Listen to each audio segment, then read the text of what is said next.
So pink for baby girls and blue for baby boys feels like it's always been that way, right?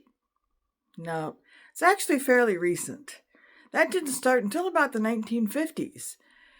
Back in Victorian times, from 1700s on, babies were usually dressed in white. Why would you put a child in white, you might ask? Well, actually, there's a good reason for it. Because when it became stained, parents could just bleach the whole thing. And I know they didn't have bleach back then, so they would wash the clothes and then lay them out in the sun so that the sun could fade all the stains. Now, fast forward to the early 1900s. Retailers decided that they could sell twice as many clothes if they assigned specific colors to baby boys and specific colors to baby girls.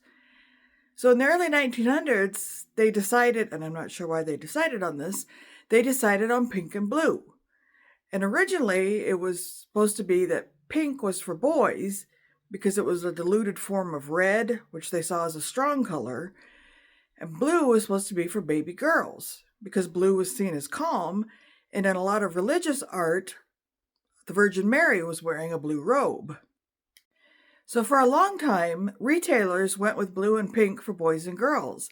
However, they couldn't decide on which color was for which gender.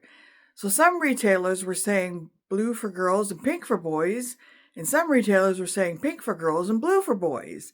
And since they couldn't decide on which was which, parents still weren't buying into the fact that there were color-specific clothes for boys and girls. So in the 1950s, the retailers decided to get together and decide which color was for boys and which was for girls.